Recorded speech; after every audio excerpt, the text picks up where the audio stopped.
basic Dhamma. One of the problems, I think, of our modern age is that too much Dhamma.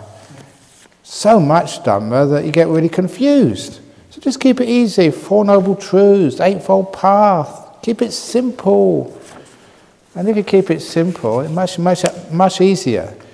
Unfortunately, and I get into trouble, but I've already in enough trouble. So one of the nice things about being a heretic is once you've already been a heretic, you can say whatever you like because it doesn't make any difference anymore.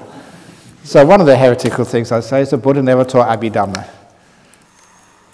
Nice, easy. That's what do you mean? Oh, that's very clear. Now everybody knows that. Look in the first council, in all the records, in the Pali Tripitaka, in the Vinaya Pitaka, in the Agamas, they say that it was Upali recited the Vinaya, and Ananda recited the Pancha Nikaya. That's all. Pancha Nikaya. What's a Pancha Nikaya? Digha Nikaya, Majjhima Nikaya, Samyutta Nikaya, Anguttara Nikaya, Khuddaka Nikaya. We've still got the 5 Nikayas today. That's what it actually says. No actually mention of Abhidhamma whatsoever. It's just not there. So number 2 is actually what the Abhidhamma used to be.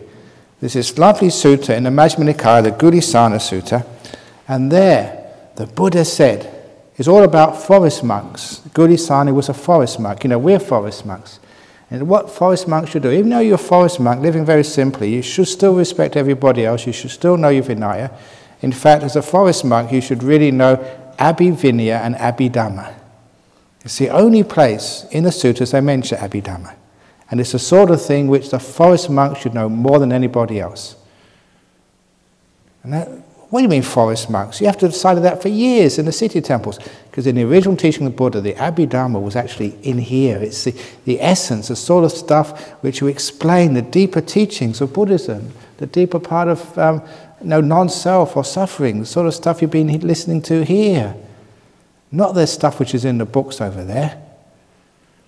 So it's great to be able to know that. So that gets too much. It gets so much that people get confused. And so that's the reason why they don't get enlightened. Keep it simple. And number 3, I already mentioned that great book, A.K. Warder's Indian Buddhism. The language used in the Abhidhamma, you can compare it to, the Indians were writing a lot of stuff, so you can actually see that language, those concepts, they didn't arise until a couple of centuries after the time of the Buddha. So even the language shows you it's much later. That's great relief. You don't have to study all of that very, very difficult stuff. You have to be like a professor to learn the Abhidhamma sometimes. It's so complex. Keep it simple. 4 Noble Truths, Eightfold Path. Meditate. That's all the gunpowder you need.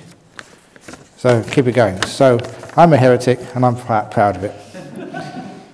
But sometimes it's great. As a monk, as a Westerner, we're courageous enough to say that. So many monks know that, but they don't say it.